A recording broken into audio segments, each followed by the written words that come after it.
Como eu disse, é uma alegria muito grande para todos nós recebermos o nosso irmão Orson.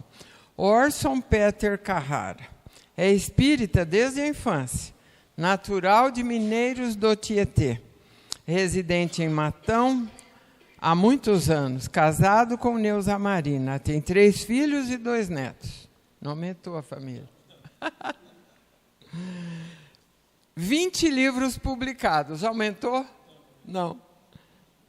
Articulista da imprensa espírita. Qualquer jornal, qualquer folha espírita que a gente abra, tem sempre um artigo do Orson, não é? Porque ele escreve muito e bem.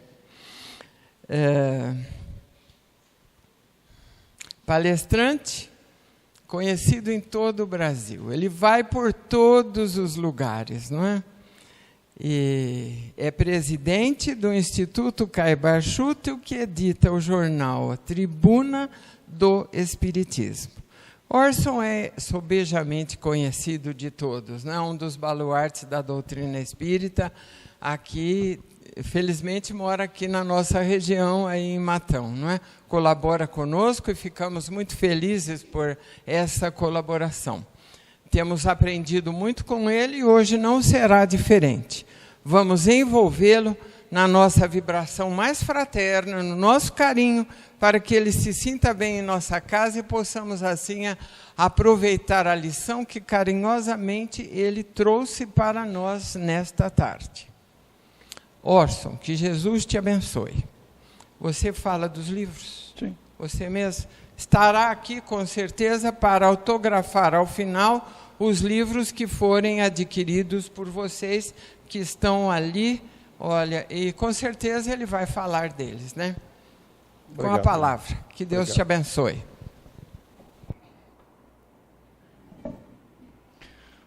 Meu abraço a todos vocês, a minha alegria e, naturalmente, a nossa gratidão por retornar ao Consolador, a Araraquara, onde sempre estamos, mantendo esses laços de fraternidade, de amizade com tantos amigos, nos possibilitando pensar doutrinariamente e aprendermos juntos. Também sou um aprendiz.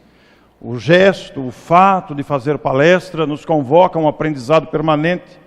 É um aprendizado muito saudável, muito gostoso, porque a gente fica encantado com as descobertas que faz, com as pesquisas que faz, para que, através da palavra, pelo gosto de falar em público, podemos compartilhar, dividir com os amigos nas oportunidades das palestras públicas.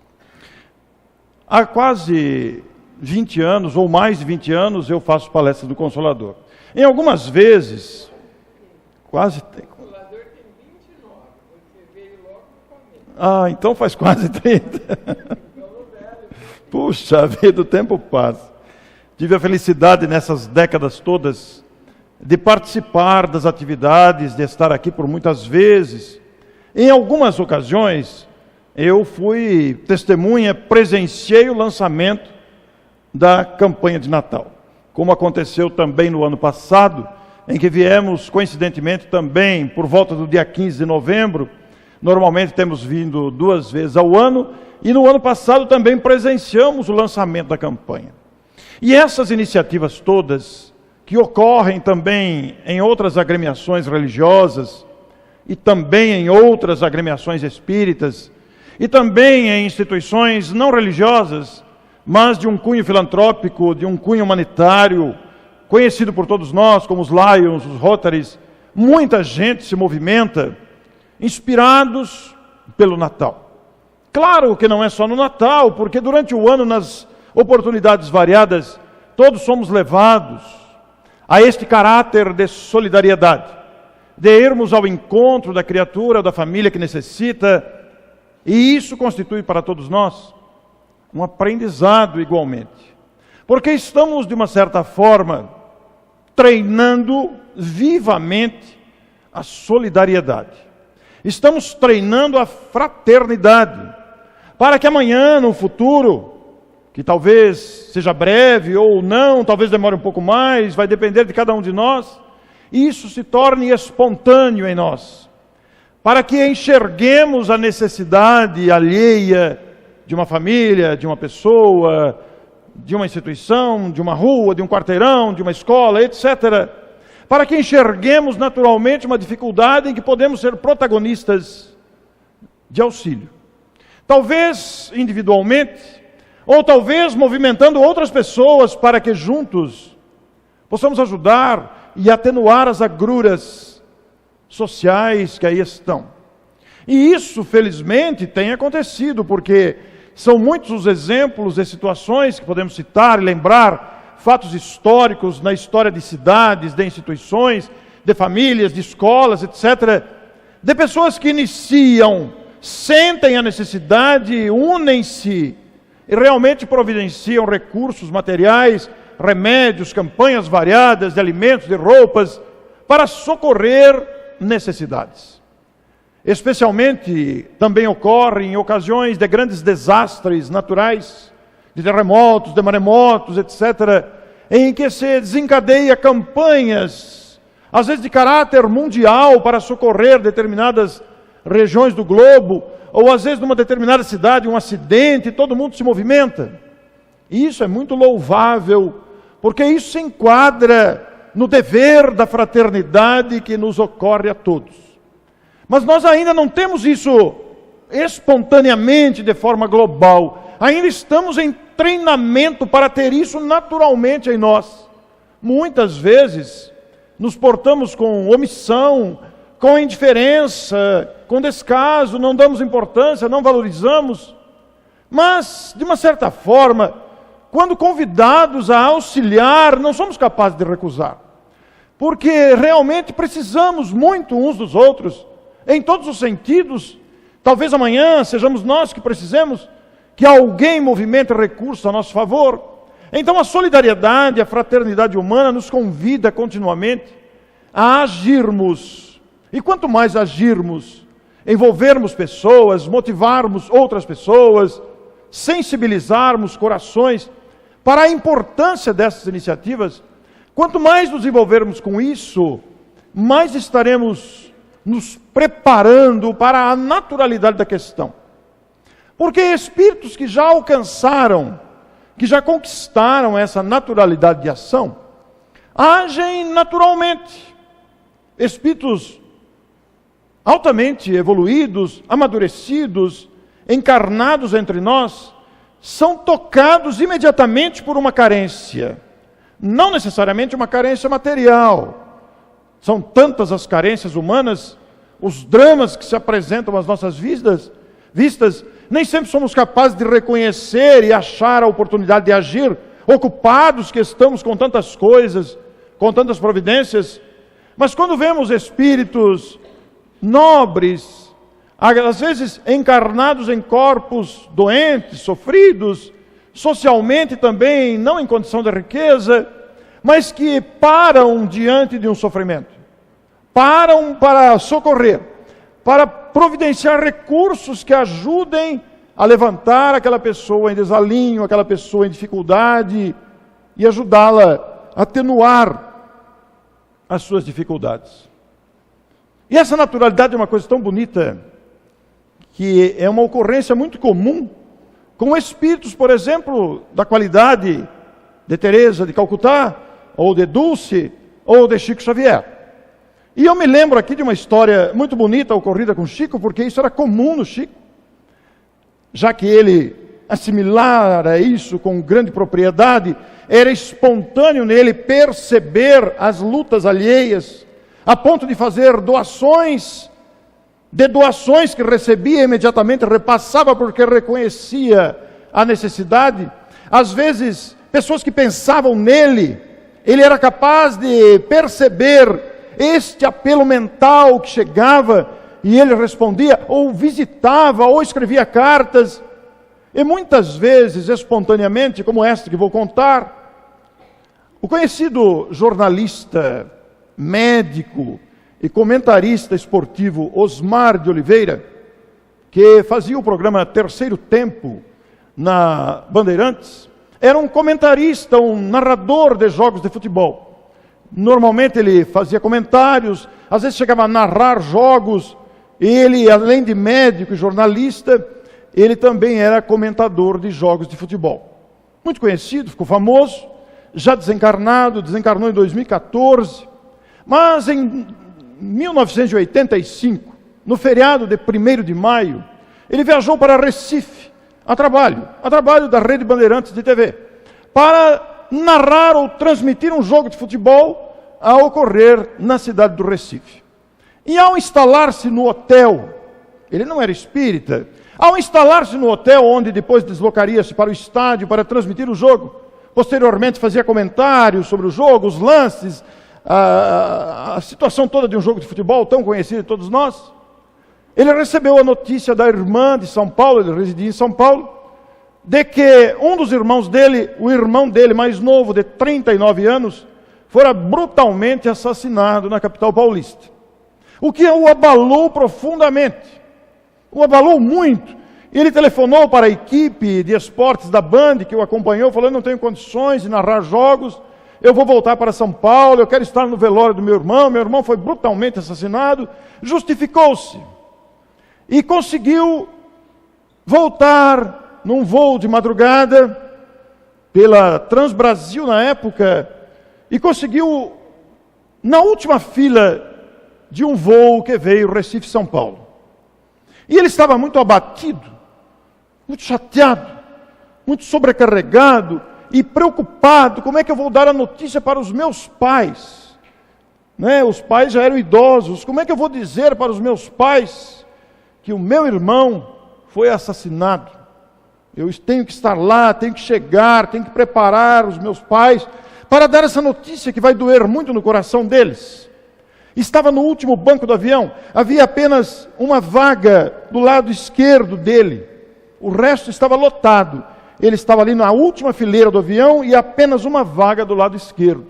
Ele abaixou a cabeça, estava muito nervoso, estava muito sem saber o que fazer, atordoado com a notícia do assassinato, e percebeu que alguém chegou ao corredor e pediu licença para passar. E disse: posso sentar-me aí? E ele nem levantou os olhos para ver quem era. Ele encolheu as pernas e deu passagem para a pessoa sentar-se do lado dele. A pessoa sentou-se, pôs a mão no braço dele e falou: como era seu irmão? E ele ficou assustado com a pergunta. Porque como que num avião, como é que iam saber que o irmão dele fora assassinado, que ele era Osmar, etc., embora fosse muito conhecido, mas para não chamar a atenção, ele estava até com a cabeça coberta, um boné para disfarçar, etc. E ele olhou espantado e viu a figura de Chico Xavier, sentado do seu lado esquerdo. A mesma pessoa que pedira licença, ele teve que puxar as pernas, o homem de terno verde, de óculos escuros, sem gravata, sentar a seu lado esquerdo, bateu no braço dele e falou: como era o seu irmão? E ele percebeu que se tratava do irmão assassinado. E começou a descrever o irmão. E o Chico, com a sua tranquilidade, falou: não se preocupe, ele está bem. Ele ia passar por muito sofrimento nos próximos meses. Deus o poupou. Deus o poupou do sofrimento e o levou antes. Não se preocupe, ele está bem. Quando puder, vá ao Uberaba, que teremos mais notícias dele para você e seus pais e sua família. Foram apenas 3 minutos de conversa. O Chico levantou-se, passou pelas pernas dele e ele viu apenas a personalidade do Chico afastar-se no corredor do avião para sentar-se à frente. Foram as últimas cenas. Ele abaixou a cabeça novamente e ficou meditando naquela ocorrência sem entender o que se passava. O avião pousou em São Paulo, ele foi a primeira pessoa a descer do avião, estava no último banco, a porta traseira se abriu rapidamente, eram 2 saídas, dianteira e traseira, e ele saiu do avião e ficou aguardando para receber o Chico. Queria conversar, saber mais notícias, como que isso foi ocorrer, etc. E aguardou pessoa a pessoa que foi descendo do avião, e nada de Chico. Cadê o Chico? Não tinha Chico nenhum. E aí acabou de sair as pessoas, ele entrou, vai ver que é uma situação especial, o Chico é famoso, vai ver que está acompanhado de algum tripulante que vai ajudá-lo a descer, alguma dificuldade, ou separaram para evitar aglomerações, etc. e tal, e perguntou para os tripulantes ali à porta de saída: não estava nesse voo Chico Xavier? Não, senhor, não veio, o Chico não estava nesse voo. Mas, por favor, confira a lista dos passageiros desse voo. Eu preciso saber, não é possível, ele conversou comigo, estava do meu lado, falou comigo. Novamente, a conferência de lista, não, senhor, o Chico Xavier não estava nesse voo.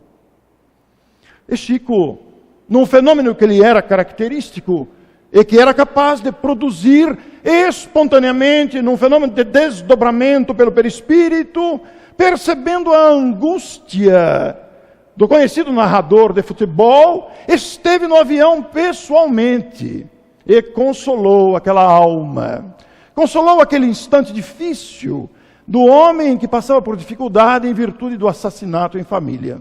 O Chico era capaz disso. Mas eu estou relatando esse fato pela espontaneidade. Ele não pensou no Chico, ele não buscou o Chico, não orou para o Chico, mas o Chico percebeu na sua amplitude, na sua antena psíquica, sempre abrangente, que alguém estava em agonia e foi até ele, em desdobramento, como aconteceram várias vezes com outros casos, de pessoas que pensavam nele, o chamavam e ele visitava. No próprio filme Divaldo, que nós tivemos a honra de assistir recentemente, aliás, quem não viu o filme Divaldo aqui? Pode levantar a mão, por favor. Muita gente não viu. Olha, quando o filme estiver no Netflix, quando o filme estiver no YouTube, vejam, por favor, vejam.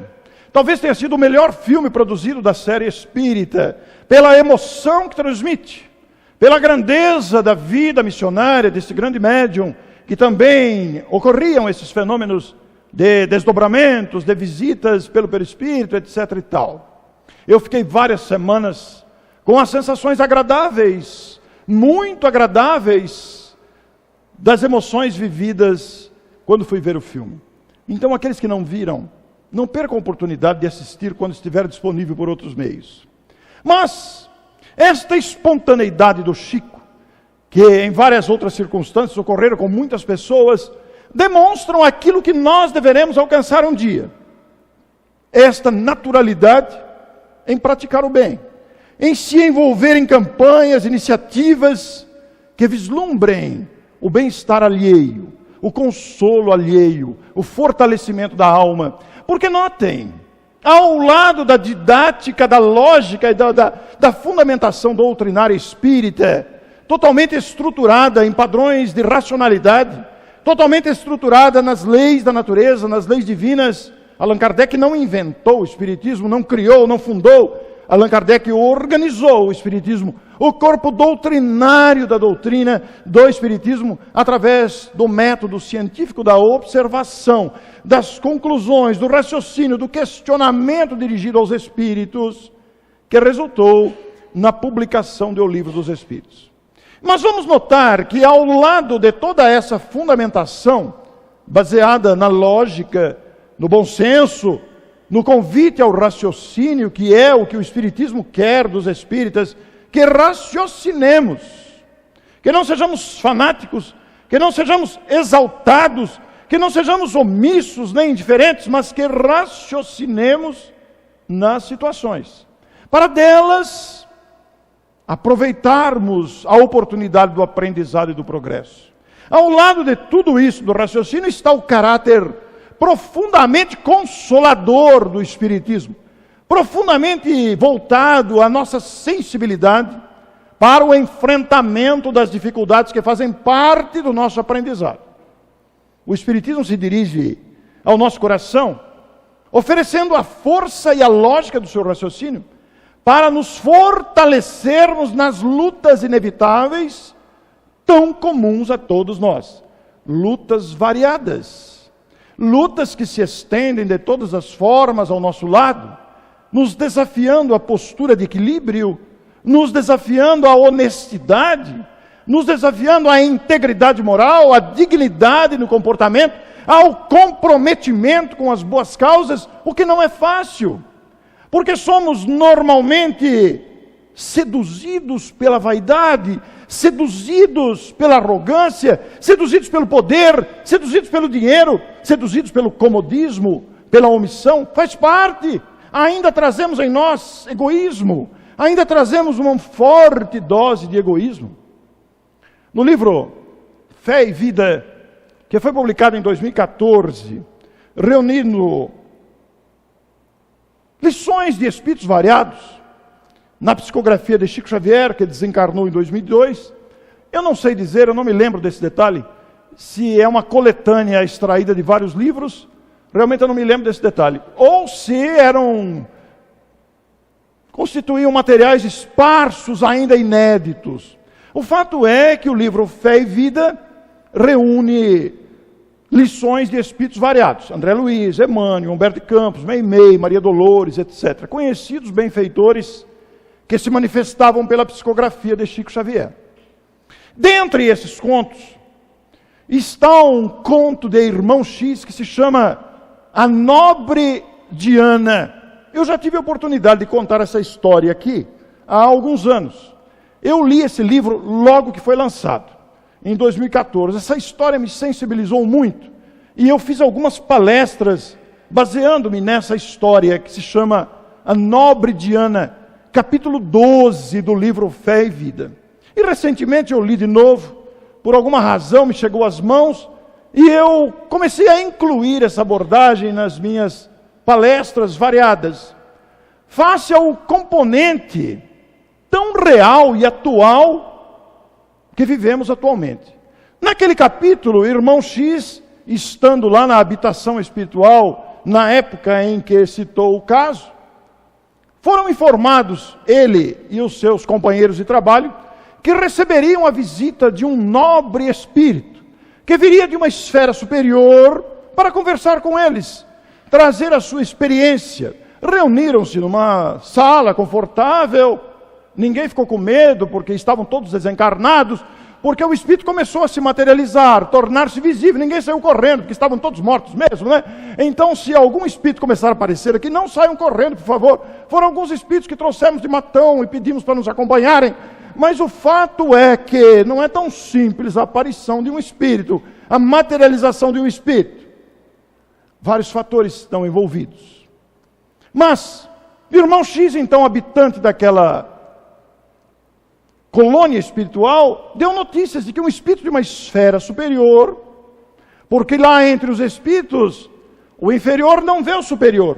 O superior, para ser visto, precisa fazer-se visível, mesmo que estes sejam espíritos já esclarecidos, mas sempre haverá escalas superiores. Então esse espírito veio de uma esfera elevada. Todos aguardavam. O espírito foi se fazendo visível pelo perispírito e transmitiu, fez um diálogo com eles.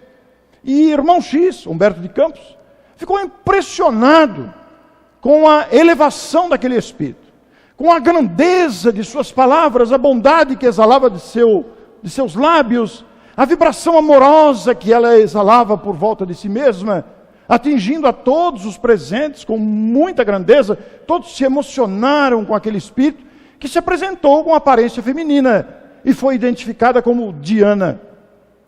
No final daquela abordagem, todos os companheiros foram cumprimentá-la. É normal, gostaram da palestra, foram cumprimentá-la, um a um.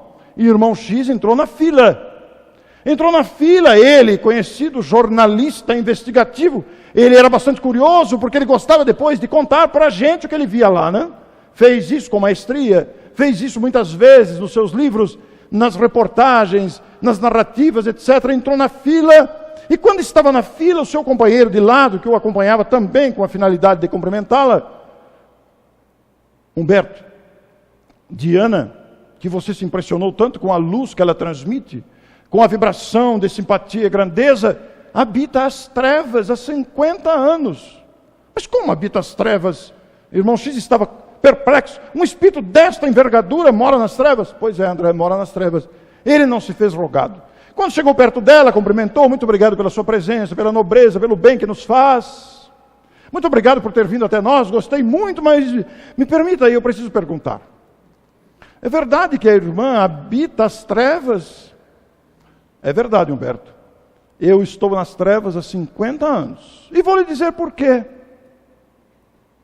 Eu nasci várias existências seguidas com a experiência de mulher. Eu fui mulher várias vezes. E nestas várias vezes como mulher, o meu grupo familiar foi sempre o mesmo. Eu, nas várias existências reencarnatórias, tive os mesmos pais. Casei-me com o mesmo homem várias vezes. Teve uma cidade que eu falei aí, que alguém falou, Deus me livre de casar várias vezes com o mesmo homem. Falei, é a primeira vez que alguém fala isso, né? Então, eu casei-me várias vezes com o mesmo homem. E tive os mesmos filhos, várias existências seguidas. Mas eu fui dominada, expressão do Espírito. A expressão é forte. A expressão até pega mal se a gente não souber o contexto da história. Mas eu vou dizer porque está no livro. A expressão de Diana para Humberto. Eu fui dominada pelo trio maldito, que são o egoísmo, a vaidade e o ciúme. Em todas as encarnações que voltávamos para o corpo, eu alimentava uma vaidade exagerada. Eu tinha muito ciúme de todos, dos meus pais, do meu marido, dos meus filhos, e era muito egoísta. Então, foi uma luta, porque toda vez que voltava para a espiritualidade, eu voltava fracassada daquele projeto reencarnatório cuidadosamente elaborado para o meu desenvolvimento. E voltava mais comprometida. Mas aí voltávamos, reuníamos com o nosso mentor, reencarnava o mesmo grupo de novo, e eu me comprometia muito mais.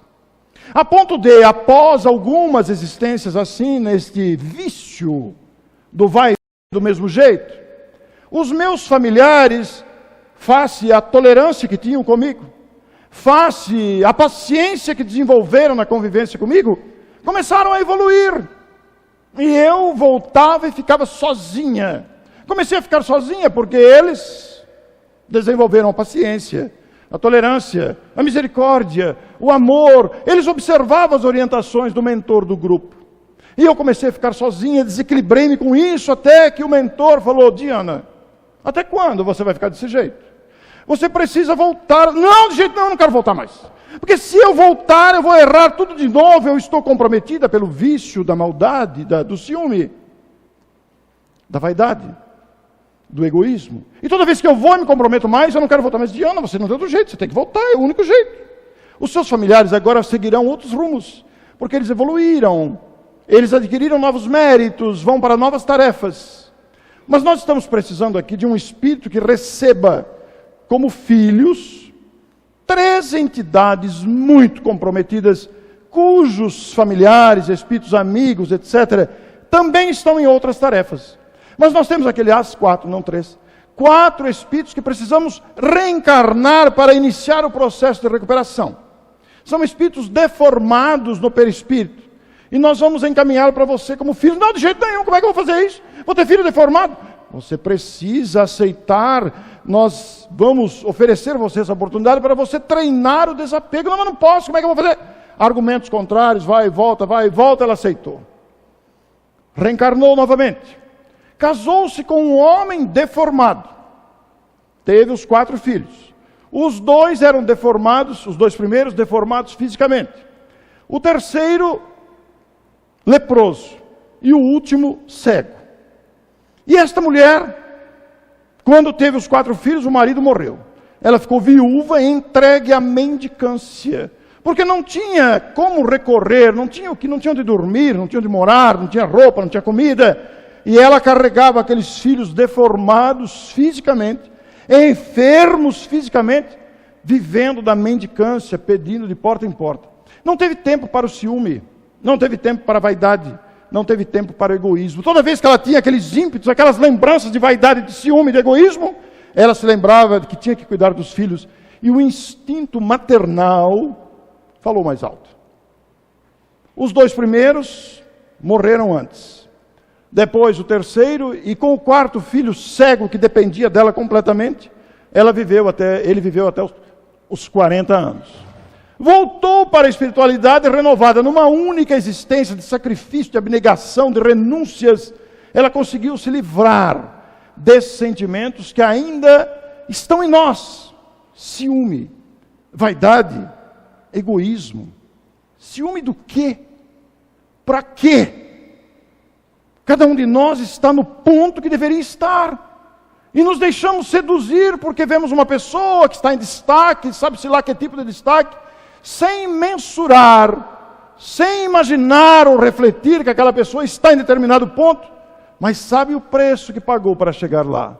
Sabe-se lá os esforços que desenvolveu para atingir tamanho cume.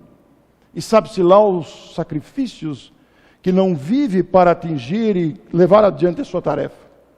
Ciúme do quê? E vaidade então, que bobagem que é vaidade? Fisicamente falando, brevemente seremos cadáveres, não sei se essa noite, daqui uma semana, daqui 50 anos, mas seremos cadáveres fisicamente, só que nós não somos esse cadáver, né? Nós estamos além desta estrutura biológica que é um produto perecível, tem tempo de validade, somos espíritos imortais, conforme aprendemos na grandeza da doutrina espírita. Por tudo isso, ficamos a pensar também nos prejuízos do egoísmo. O egoísta quer tudo para si.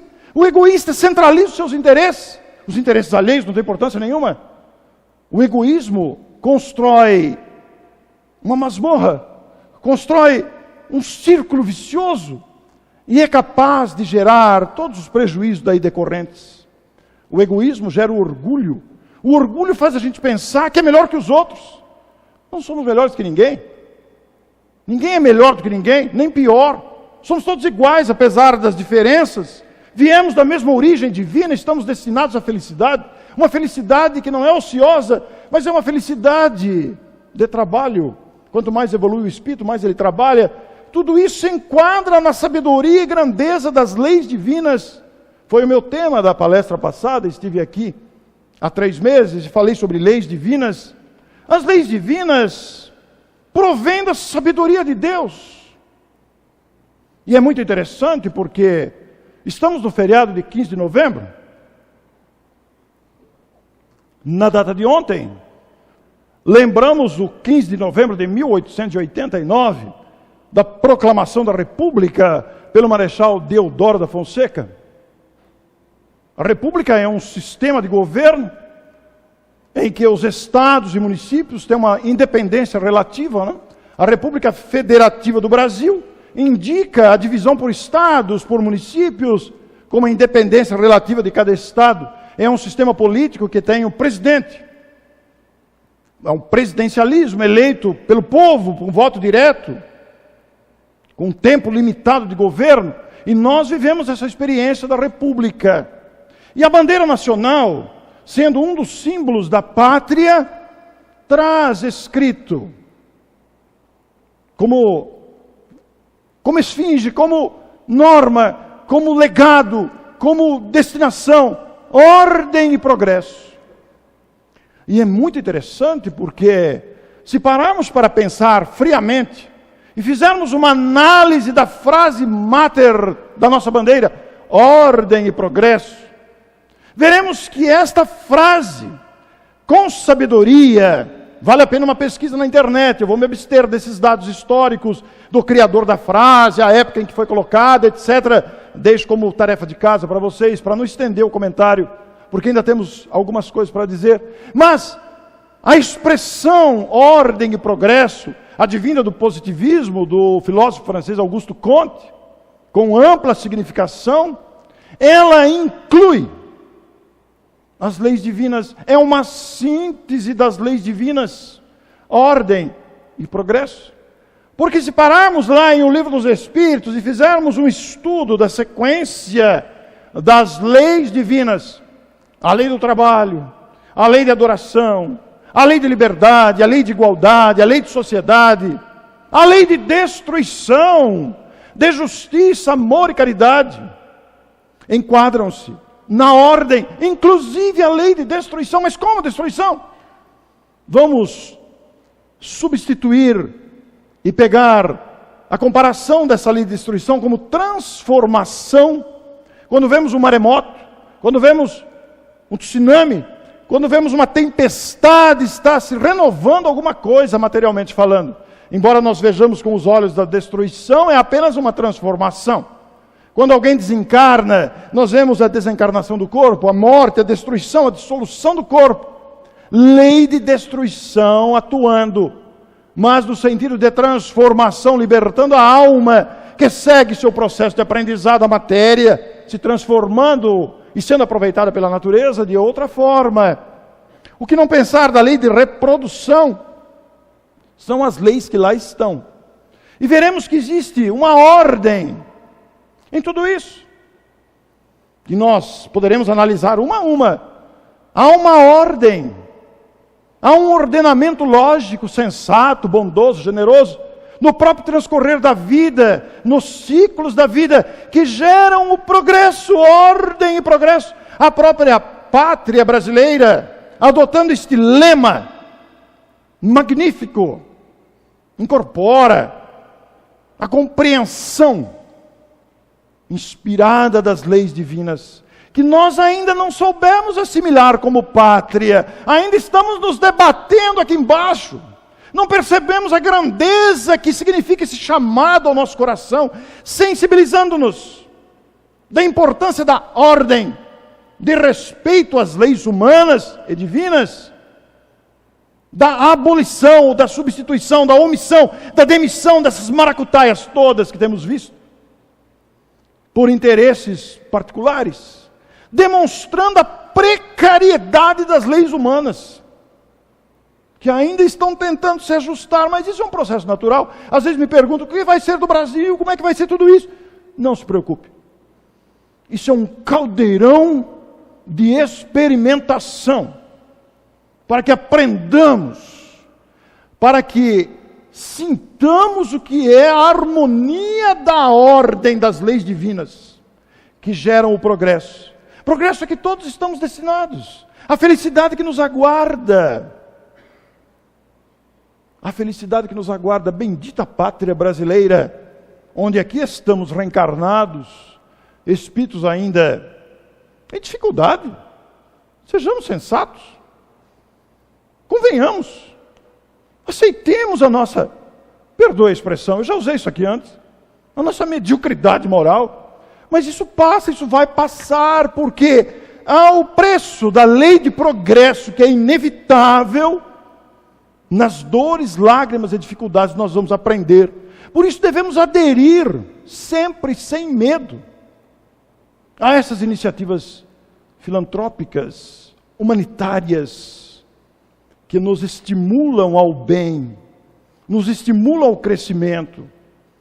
Lá em Matão, nós temos o SESI, vocês têm aqui também, temos a Casa de Cultura, e ambas as instituições de Matão, o SESI, a Casa de Cultura, promovem muitos eventos musicais, teatrais, educativos, acadêmicos, promovem muitos eventos de crescimento intelecto moral, muitos eventos de valorização da arte, musicais, com artistas famosos ou não, né?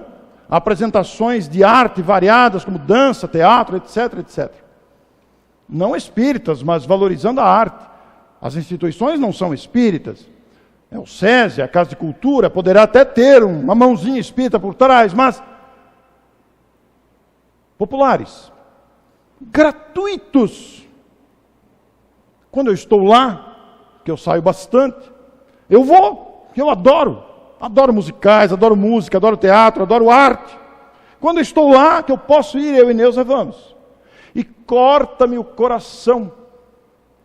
20 pessoas, 25 pessoas, quando dá 30, bate palma, solta o rojão. Que judiação. Por que não valorizamos? Por que somos acomodados com as coisas boas que são produzidas por mentes que se preocupam com a sensibilização, com o coração humano para despertar? A gente não se dá conta que às vezes uma frase num diálogo de uma peça teatral, às vezes na letra de uma música, na emoção que um filme consegue produzir, às vezes um link é capaz de acionar mecanismos psicológicos internos que nos deem respostas que procuramos há décadas. Às vezes são capazes de responder a inquietações interiores. Por isso temos que valorizar, temos que incentivar. E se nós não pudermos ir, por vários motivos, Todos nós temos impedimentos variados, a todo instante. Quantos acontecimentos, as datas não batem? Quantos? Todo dia. Mas se nós não pudermos ir, nós temos o dever de compartilhar, o dever de convidar, de estimular, para que outras pessoas tenham a oportunidade de tomar contato com essas inspirações do bem, que não estão só na religião, estão nas artes, estão nas ciências, estão em toda parte. Estão em toda parte. Que coisa maravilhosa, nós temos o dever de participar. Sábado que vem, Araraquara, por iniciativa do Grupo Ilumina aqui de Araraquara, vai sediar o Seara. O Seara é a confraternização espírita de Araraquara. Vai começar às 9 da manhã e vai até às 17 horas, vai pegar o sábado inteiro. E neste evento, eu sou um dos palestrantes, vocês não precisam ir lá, vocês podem ir depois. Eu sou o primeiro a falar, eu vou fazer a abertura do evento, mas às 11 horas nós vamos ter a palestra da Andréa Reis. A Andréa Reis é de Ribeirão Preto. Fiquei encantado com o conteúdo da Andréa Reis. Conteúdo, grande conteúdo. Ela esteve no ID, que foi aqui no Seara, em Araraquara, depois nós convidamos ela para o Matão, ela foi, e já escalamos para o nosso evento anual do ano que vem, em 2020, quando teremos o encontro anual Cabarchuto, que não terá nenhuma palestra, serão 15 rodas de conversa simultâneas, com 30 palestrantes confirmados. Cada sala vai ter 2 palestrantes e um mediador.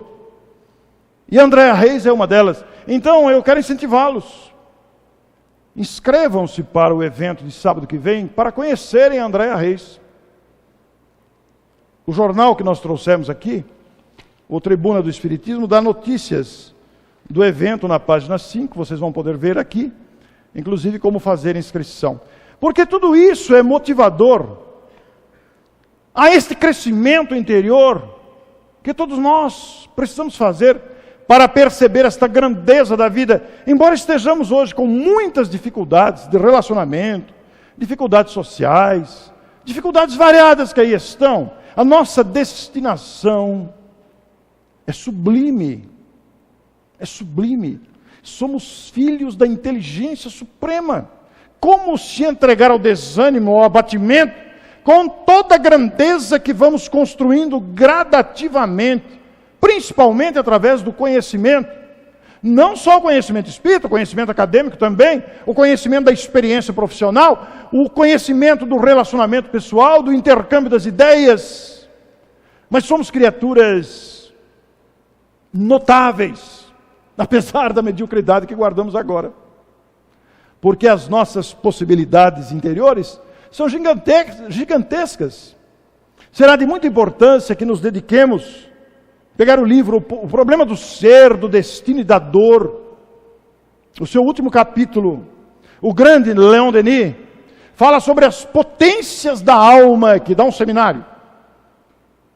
Potências da alma que estão em nós, embutidas, esperando esse despertar, que às vezes pode ocorrer numa palestra, não necessariamente espírita, às vezes é uma palestra qualquer, de qualquer área profissional.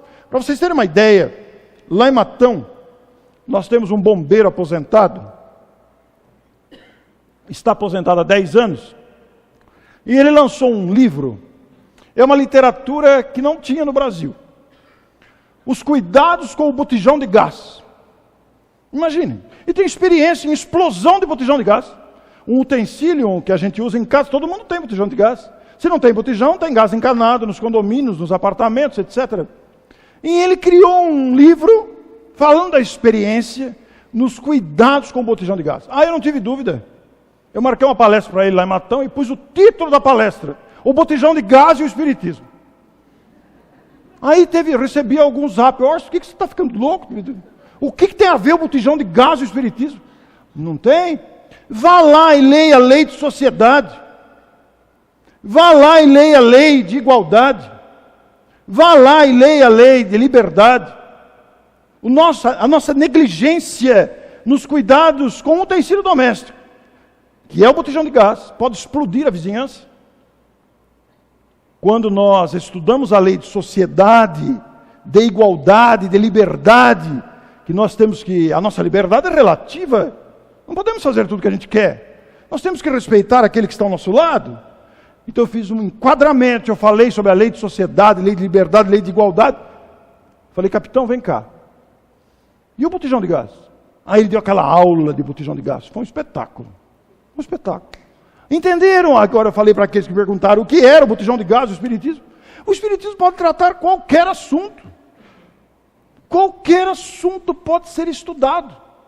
E entre esses assuntos, lembrando da lei de reprodução, por exemplo, a gestação humana, que às vezes se torna motivo de traumas, às vezes se torna motivo de sofrimento, por crianças que nascem mortas, por abortos espontâneos ou provocados.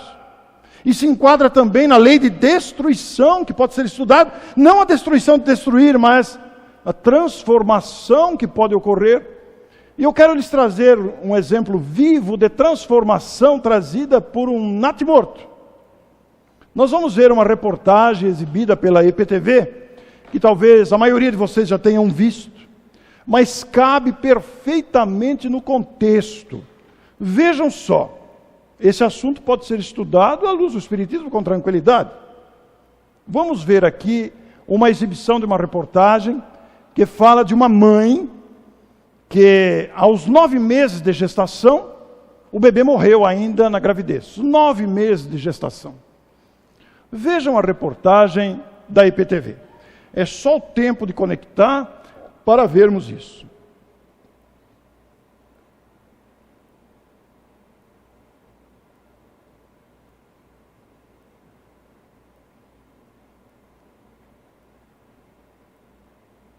Essa experiência é muito viva, porque nos chama a atenção das possibilidades da aplicação da lei. Não sabemos se é uma aprovação, se é uma expiação, não conhecemos o histórico anterior espiritual das criaturas envolvidas, mas notem a transformação que a vida permite através da experiência aplicada da lei e das possibilidades que a ciência humana e a nossa capacidade de transformação pode gerar. Porque a nossa inteligência, a nossa criatividade é capaz de fazer. Eu estou na sua frente, né? Vamos ver. E hoje, Dia das Mulheres, nós preparamos uma reportagem especial que mostra a luta de mães que perderam seus filhos ainda na gestação. A força e o apoio que recebem de mulheres que passaram pela mesma dor transforma o sofrimento em amizade e em muito aprendizado. A Fernanda Ribeiro e o Eri Venâncio contam essa história agora pra gente.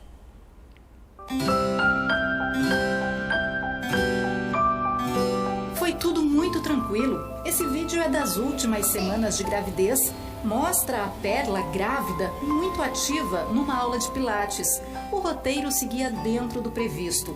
O ensaio fotográfico mostra as alegrias da família que ficaria completa. Mas na 36ª semana, a Perla não sentiu mais a Heloísa mexer dentro da barriga. Veio a notícia que mudou totalmente o enredo da história. A Heloísa sempre me cutucava, eu cutucava ela de volta. Ela me cutucava, eu cutucava ela de volta. E aí eu comecei, né?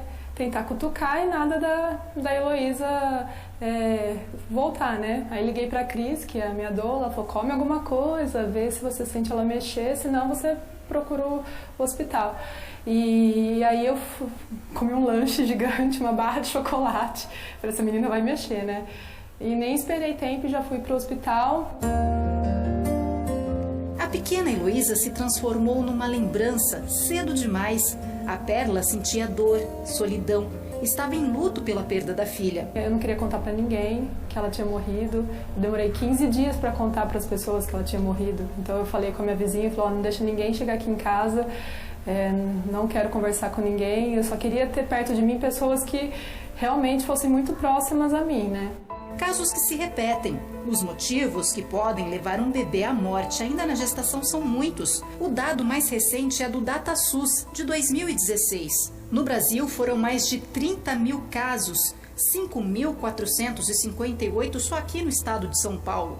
No caso da morte fetal, o enterro é obrigatório em fetos com mais de 20 semanas, com pelo menos meio quilo e com mais de 25 centímetros. Perder um filho. Os pais descrevem essa como a principal, a maior dor que existe. E seja lá qual for a idade, pode ser um bebê ou se a criança ainda está no ventre. E nesse caso, muitos podem dizer, não, é só tentar de novo, como se fosse possível substituir. Não é tão simples assim. Só que a dor não pode ser o fim dessa história. No caso da Perla, foi um novo começo, que não foi só dela, mas de um grupo inteiro. Ela reuniu mulheres que passaram por histórias parecidas. Aqui descobriram juntas que amor e a dor não se medem em semanas de gestação. Um filho é sempre um filho. A Elisandra, por exemplo, perdeu 3 bebês. A última gestação foi de uma menina. A Elisa se foi na 27ª semana. Encontrou nas reuniões mensais com as outras mulheres exatamente o que o nome do grupo indica: transformação. O grupo fez nascer em mim uma vontade muito grande de alguma forma fazer a diferença na vida das pessoas que passam por isso. O grupo vem para acolher essa mulher que não tem espaço para falar da dor dela, e lá ela pode ser acolhida e poder conversar, dizer o que ela sente, chorar, né? E terminar sempre sorrindo, porque as histórias se cruzam. O próximo passo do grupo é para mudar algumas leis que dificultam a vida da mulher que passa por esse trauma. Por exemplo, as estatutárias do estado de São Paulo. Elas não têm direito à licença maternidade em caso de natimorto. Em alguns estados brasileiros, a família não pode colocar o nome da criança que nasceu sem vida na certidão de natimorto. A luta vai ser longa. Aqui, choro e sorriso estão lado a lado, porque alegria e tristeza coexistem. E tudo bem, a vida é assim. Saber isso é o que causa a verdadeira transformação, que começou com a pequena Heloísa. Eu não tenho ela fisicamente, mas ao mesmo tempo que ela tem essa ausência, ela me trouxe muitas outras coisas que eu nunca imaginei passar pela minha vida, e coisas positivas. Então eu tenho que ter gratidão por essa vida que ela teve comigo.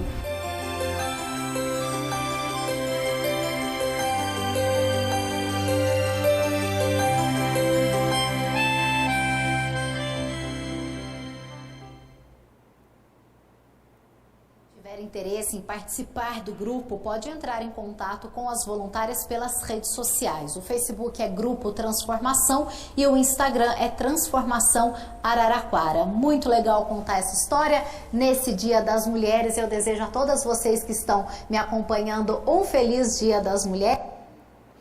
Vejam, há uma ordem na gestação, na lei de reprodução.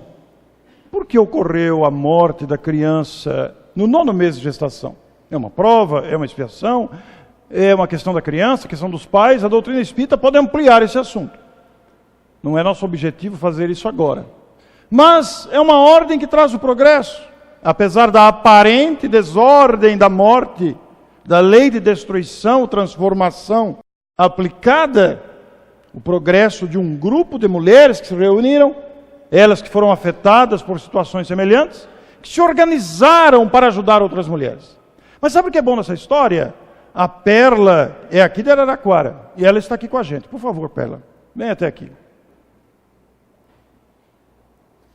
A Perla é professora, ela é espírita, integrante do Portal da Luz aqui de Araraquara, e nós temos tido a oportunidade, muitas vezes, de fazer esse trabalho juntos, para que o trabalho dela seja conhecido pela importância humanitária dessa iniciativa.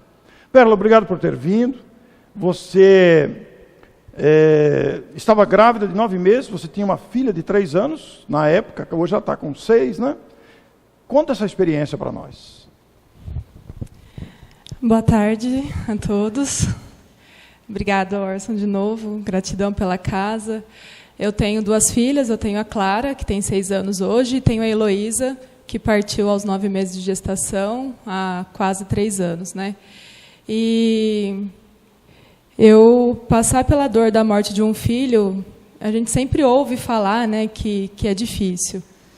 E quando a gente passa por essa dor da morte de um filho na gestação, eu não vou falar que é maior ou pior, porque a gente não tem dor maior ou pior que o outro, tem dores diferentes, né? E a gente tem uma grande dificuldade de entender isso.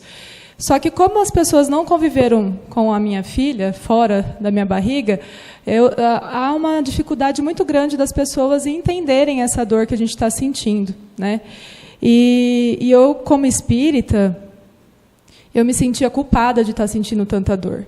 Eu falava, não é possível saber tudo que eu sei, acreditar em tudo que eu acredito e estar doendo tanto desse jeito, né? E aí tem um livro que chama Vencendo a Morte, que é da Célia Diniz, que também é uma mãe espírita que passou pela perda dos filhos. E ela conviveu com o Chico, né? Eu acho que conviver com o Chico deve ter sido uma coisa sensacional, né? E ela pôde passar essa vivência com ele. E eu lembro que quando eu estava em tratamento espiritual, após a partida dela, eu perguntei, né, para o médium que me atendia, eu falei assim, eu estou me sentindo culpada, né, de sentir essa dor, acreditando em tudo que eu acredito. Ele falou, minha irmã, se não fosse para você ter nenhuma sensação, não teria motivo para você estar passando por isso, né? Mas a gente fica se perguntando muito o porquê. Começa a se perguntar para quê, né? Para que isso aconteceu com você? E aí ele falou assim, a sua dor não pode ser uma âncora. Você tem que seguir apesar de tudo, né? E aí ele falou assim, foi difícil para você acreditando em tudo isso? Eu falei, foi, muito difícil. Dificílimo. Pra caramba, né? E ele falou assim, imagina para quem não acredita em tudo que você faz e que você acredita. Então, se está sendo difícil para você, imagina para quem não acredita. E aí tem uma passagem aqui do livro que o Chico fala para a Célia, né? Célia, para você, a dor chegou depois do Evangelho. Você não imagina o que sofrem as mãezinhas até encontrar o Evangelho quando a dor vem primeiro. Então, eu me senti privilegiada de ter todo esse conhecimento antes, porque ele, sim, me ajudou. Eu acho que uma das diferenças, porque o Grupo Transformação, ele é um grupo laico, tá? Ele não tem religião. Nós atendemos e acolhemos famílias que acreditam em Deus, que não acreditam em Deus, que acreditam em Deus das mais diversas formas possíveis, né? Justamente por ter esse espaço. E aí a Cris, que foi a minha doula na gestação da Heloísa, ela é católica, eu espírita, e a gente falou, vamos juntas criar esse espaço? E ela falou, vamos, né? E eu encontrei no Evangelho também, porque assim, desde que eu entrei no Espiritismo, eu venho sendo, vamos falar, acometida, né? De perda de entes queridos, como a gente fala, né? Minha mãe faleceu, meu pai faleceu, aí a minha filha faleceu, então assim, eu já estava, como o Orson fala, né, essa lei da destruição, ela de alguma maneira ela vai te reestruturando, né, te dando condições para você passar por coisas mais difíceis. Mas o que eu me queixava muito do meio espírita era assim, né, você não sabia? Né? Você sabe, né, que tem motivo? Sei. Tá, eu sei que tem motivo. Você sabe, né, que ou foi uma expiação, ou foi uma prova, era o tempo dela, sei. Mas e aí? Está doendo. Está doendo. Não elimina a dor, está doendo. Eu precisava falar da minha filha e ninguém queria escutar. Né? Por quê? Porque eu sou espírita, eu tenho que aguentar. E eu achava isso muito cruel, né? Eu ter que aguentar dessa maneira. E aí, desde que eu entrei no Espiritismo, o meu capítulo favorito, vamos ver se vocês adivinham. Vocês devem gostar desse também, vai. Capítulo 5. Bem-aventurados os aflitos. Né? Eu falava, que coisa, né? Eu gostar desse capítulo, mas vamos lá. E aí tem na instrução dos espíritos o seguinte, provas voluntárias e verdadeiro cilício. E aí eu procurei no dicionário, cilício é uma penitência, é um autoflagelo, que é aquele que a galera se batia, né, para redimir dos pecados. E é de um espírito protetor de Bordeaux, 1863. Abre aspas. Não digais, portanto, a um irmão ferido. É a justiça de Deus, e é necessário que siga seu curso. Fecha aspas. Mas dizei ao contrário. Abre aspas. Vejamos que meios nosso Pai misericordioso me concedeu para aliviar o sofrimento de meu irmão. E aí continua. E foi isso. O Grupo Transformação, ele surgiu a princípio como esse espaço para se falar a dor do outro, né? Se ouvir a dor do outro, sem julgamentos. O Chico consolava assim, com um abraço, com uma carta, chorando junto. E a gente começou desse jeito. Chegou um momento que as questões do grupo falavam assim, poxa, olha, a partida de um filho doeu pra caramba, mas aquele atendimento que eu tive nas maternidades foi tão difícil, os profissionais, infelizmente, eles não conseguiram me tratar de uma maneira humanizada, não por maldade, né? Mas porque na faculdade de medicina, eu conversando com uma estudante, ela falou assim, Perla, primeiro a gente aprende a não matar, depois a gente aprende a cuidar das doenças, e a gente não aprende a lidar com a morte. A gente não sabe, a gente não é ensinado a dar má notícia. E você enfrentou aquelas fases conhecidas de revolta, não aceitação? Você passou por aquelas fases conhecidas? Eu demorei 15 dias para contar para as pessoas que ela tinha morrido, né? A gente aprende, eu estudando depois com psicólogos, que não existe um tempo certo. Isso é uma outra questão, né? O luto é para sempre. Então, não existe fases limitadas, cronológicas, né? Ele pode misturar. Você pode ir, você pode voltar. No caso da perda gestacional e neonatal, é o seu luto da expectativa, não do que você viveu, mas do que você projetou para aquele filho, né? Então, se eu vejo passando uma família com 2 filhos e com a idade aproximada das minhas, eu lembro, né? Eu vou sempre lembrar. Mas a gente com o conhecimento, que é importante, a gente consegue criar recursos para sair dessa dor mais rápido, né? Ao invés de a gente se afundar nessa dor, a gente consegue sair dela cada vez mais rápido. Mas aí é preciso olhar para a dor, né? A psicóloga que me atendeu, ela me dava um exemplo do tratamento de uma queimadura, e eu sempre contava essa história. E agora eu conheci uma outra psicóloga que ela deu o mesmo exemplo, mas com um machucado no joelho. Então, ela falou assim, se você está atravessando a rua e cai, está usando uma bermuda no asfalto quente, vai fazer o que com o seu joelho? Né? Vai machucar. Qual que é a primeira coisa que você tem que fazer? Você tem que olhar para o machucado, certo? Então, você tem que olhar para ele, para saber o que aconteceu. E aí tomar providências. Qual que é a providência primeiro? Lavar o machucado, que dói, hein? Lavar o machucado dói para dedéu. Só que se você se permitir olhar e lavar o machucado, começar a se cuidar, falar, procurar ajuda, vai formando casquinha, né? E você vai nesse processo cuidando e vai chegar um momento que vai cicatrizar. E aí você vai olhar aquele machucado e falar, caí, hein? Foi feio. Foi feio. Só que aquela dor no joelho, do lavar, você vai sentir de novo? Você não sente. E é isso, com as dores da nossa alma, a gente tem que fazer o mesmo. A gente tem que olhar para elas, se permitir cuidar, né? Porque dor da alma não é besteira. Dor da alma existe. E a gente tem que se permitir cuidar. E o grupo é uma dessas maneiras. E o seu marido e a sua filha, como reagiram a essa experiência? A minha filha é uma linda, né? Essas crianças, quando a gente conta sempre a verdade para elas, eu acho que elas sempre nos ensinam, né? Então, filha, o corpinho da sua irmã não conseguiu viver aqui entre nós, ela mora com o papai do céu, com o anjinho da guarda, com a vovó, né? Em outro lugar que a gente não sabe onde. Ah, tá bom, mamãe. Então, assim, mas eu quero conversar com ela, como que eu faço? Faz desenho, cola no seu quarto, canta, ela escuta, né? E o luto do pai, ele é mais invisível ainda, porque quando um filho morre, a mãe tem direito de sofrer. O pai, imagina, você tem que ser o forte, você tem que ser o pilar. E esse ano, a gente faz um evento na cidade, voltando à questão do tratamento dos médicos, dos enfermeiros, a gente começou a fazer um intercâmbio com eles, né? Então, a gente vai nas maternidades, a gente pega profissionais que já estão trabalhando com essa questão da humanização do luto, capacita os profissionais na questão de sensibilização, e aí esses outros médicos, enfermeiros, psicólogos, trabalham na questão de como você consegue dar más notícias, como você consegue acolher no momento de dor. Então, aqui na cidade, 2 maternidades já são parceiras do grupo, então o Hospital São Paulo e a Gota de Leite.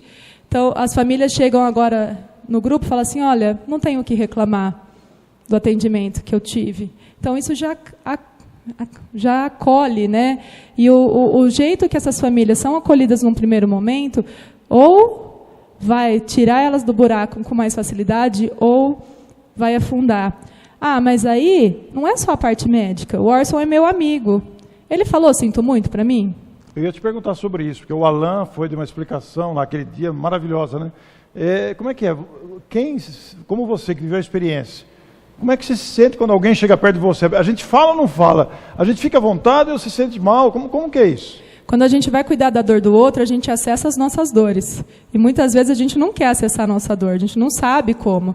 E aí uma enfermeira falou assim, num dos treinamentos, a gente não fala nada com medo de piorar a sua dor, né? E a gente falou que não existe piorar a dor quando você vai acolher. Se você acolhe com o coração, se você fala, olha, eu sinto muito, eu estou aqui para o que você precisar, isso não piora a dor de ninguém. O que piora a dor? Olha, já você tem outra, tá? Ou olha, para de chorar porque você tem a Clara. Olha aí que bonita a Clara aí correndo. Tem a Clara, mas eu tenho a Heloísa também. E uma coisa não tira a outra, né? Então, sempre abordar um sinto muito, um abraço, a gente fala para evitar a frase pronta, né? Frase que começa com pelo menos, então vocês fogem de tudo quanto é jeito. Pelo menos não sofreu. Eu ouvi assim, pelo menos você não ouviu chorando, né? Você não teve tempo de se apegar. Né? Pelo menos... E se eu começar a falar aqui, eu vou falar muita coisa, que em quase 3 anos de grupo, a gente escuta das mais absurdas. Não por maldade, mas por não se falar. Então, quando a gente começa a falar, e aqui o grupo começou a fazer eventos na cidade para sensibilizar, pessoas que não passaram pela perda começaram a frequentar o grupo. Então, se você que não passou por perda quer ir conhecer o grupo, pode ir. Porque, com certeza, se você não passou, alguém perto de você ou passou ou vai passar. E você estando aberto a isso, você vai conseguir ser esse instrumento de apoio para quando a pessoa passar por isso. Aí a gente começou a fazer, eu comecei a usar o crochê como terapia e doava os polvinhos de crochê nas UTIs neonatais. Eu falava assim, bom, então as famílias que iam chegando no grupo falavam assim, quer aprender crochê? Né? E ensinava. E aí a gente começou a não dar conta da quantidade de bichinho que a gente precisava entregar nas maternidades. E surgiu uma proposta para a gente ir no CR Feminino, que é o Centro de Ressocialização aqui de Araraquara, ensinar as reeducandas a fazer, porque elas queriam ser voluntárias no projeto. Então, a gente começou essa parceria no CR Feminino. E elas estão dando conta de suprir a quantidade de polvos da Gota, do Hospital São Paulo, de fora.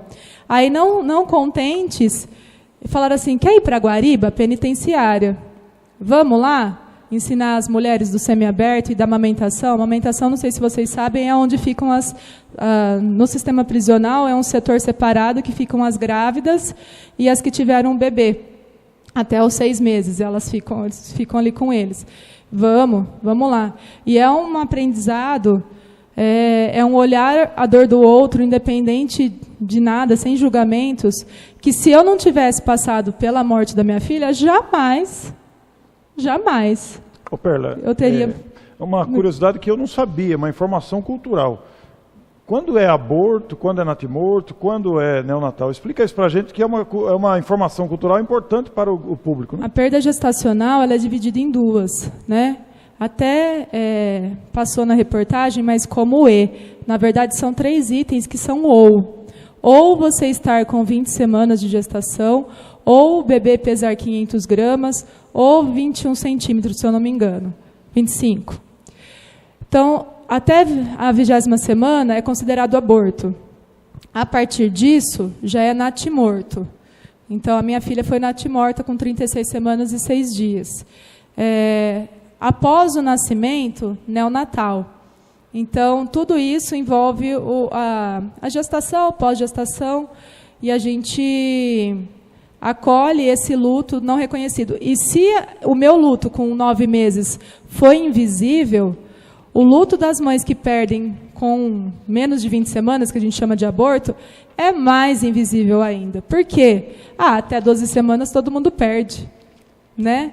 Então, é o que é socialmente colocado e o que o grupo tenta transformar. E a gente E a questão da legislação, você tem informações importantes que talvez o público não saiba, sobre certidão de nascimento, a questão do sepultamento. Explica isso, que é importante, é uma informação cultural importante. A partir do que o bebê se enquadra como natimorto, é obrigatório o enterro ou a cremação, né? E antes disso, quando é aborto, você não é obrigado a ter o sepultamento, mas você também não é obrigado a descartar como lixo hospitalar. Então, se você quiser o que eles chamam de material, né, de você pegar o seu bebê, que é um feto, levar para casa e enterrar em casa, você pode, certo? Então, você não tem essa necessidade de descartar como lixo.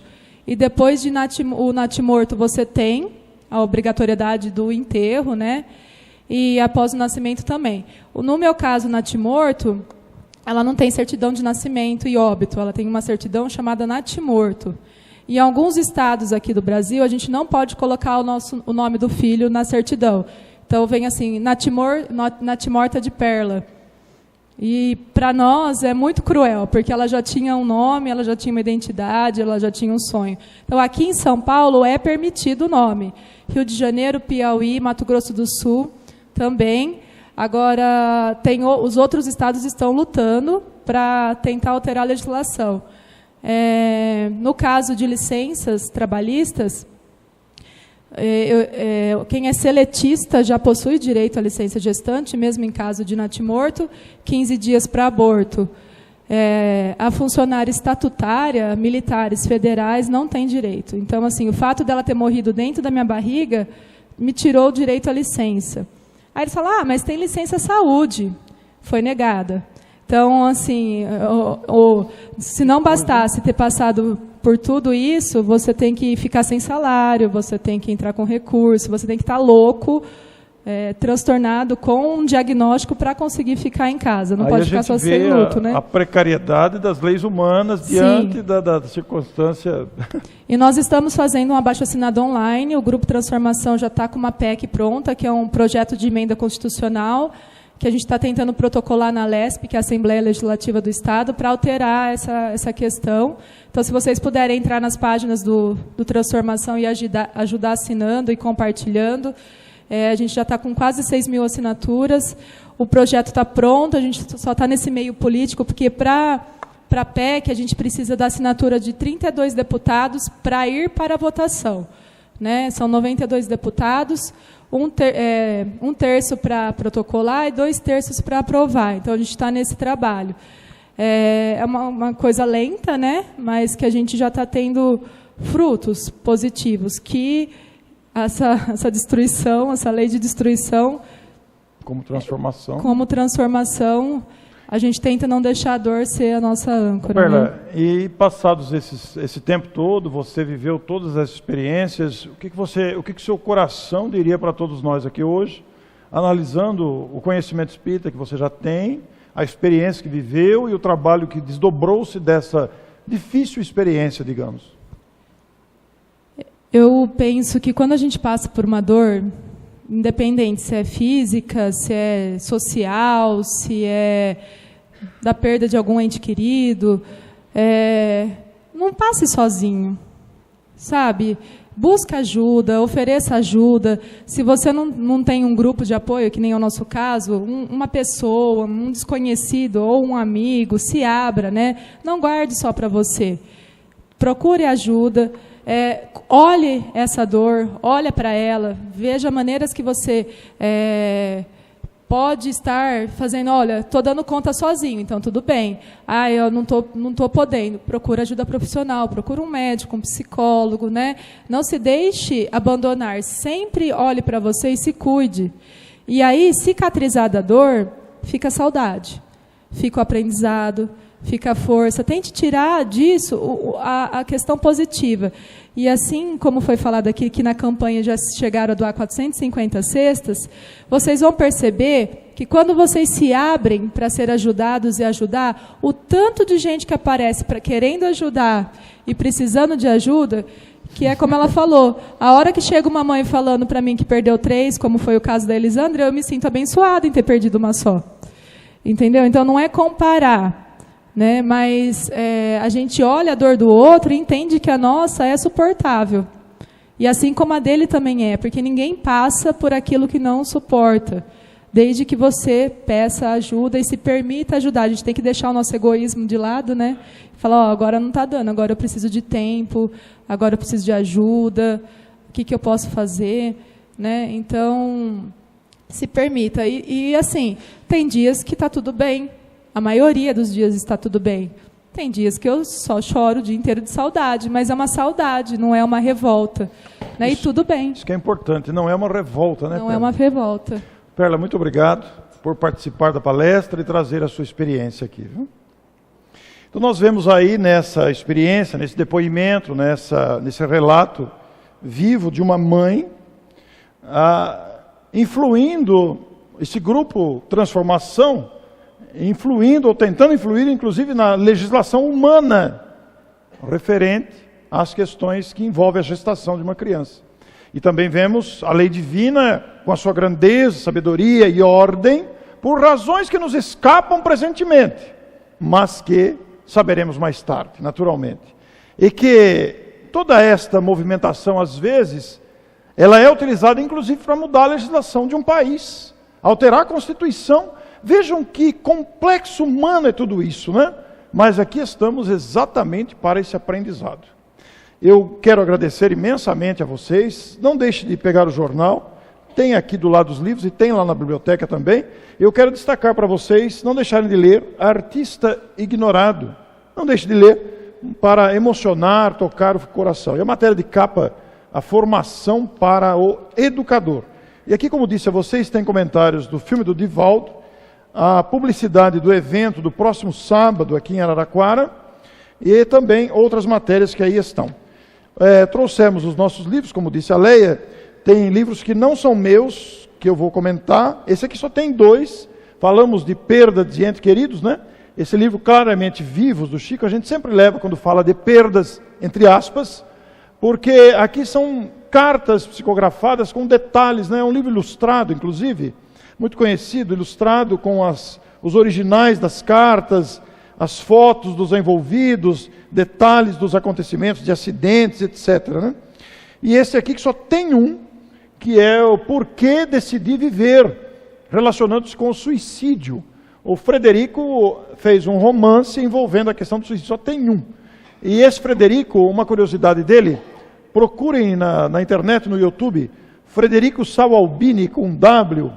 Sal Albini é um grande compositor de trilhas. Tem trilhas maravilhosas, viu? Além de escritor, é um grande compositor de trilhas. Tenho divulgado o trabalho dele, porque é uma arte que chega aos ouvidos e nos empolga, né?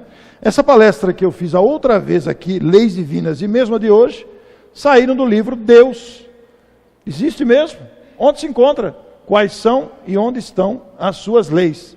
Exatamente para aprendermos a educar o desejo. Muito obrigado, que Deus nos abençoe. Muito obrigado a Perla pela participação. Dona Leia, muito obrigado. Qualquer um é 20. Qualquer um é 20. Muito obrigado.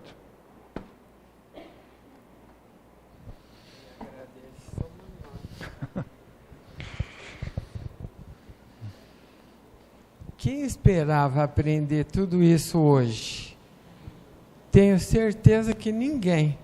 Nunca passou pela nossa cabeça um aprendizado assim. Orson, nós só temos que agradecer você nos proporcionar esse aprendizado, essas reflexões acerca disso. né? A gente às vezes fica sabendo que alguém perdeu o bebê, mas isso parece que não toca a gente muito. Foi assim uma coisa extraordinária para a gente crescer e perceber o que a gente não percebe. Apesar dos acontecimentos todos, é a grandeza do Espiritismo que faz isso, né? Que nos amplia. Foi uma experiência muito importante, né? Nós agradecemos a você, a ela, porque coisas, como eu disse, que a gente jamais pensou. Não, às vezes a gente até foge de uma situação, mas eu vou falar o quê para uma pessoa, né? A gente prefere ficar quieto, não fala nada, se afastar. Olha aí que lição que ela nos trouxe, não é? A gente tem que se achegar àquela criatura que sofre, porque hoje é eles e amanhã é a gente, não é? Todos estamos envolvidos em situações difíceis e precisamos ser fraternos e darmos as mãos uns aos outros, né? Orson, muito obrigada. Que Deus te abençoe com bastante saúde e disposição para você continuar esse trabalho incansável que você faz Brasil afora, né? Muito obrigada. Orson vai estar aqui para autografar os livros que vocês queiram adquirir ao preço de R$20. A gente sabe o quanto é pouco, não é? Pelo conteúdo que cada livro tem. Então, após, vocês podem adquirir os livros.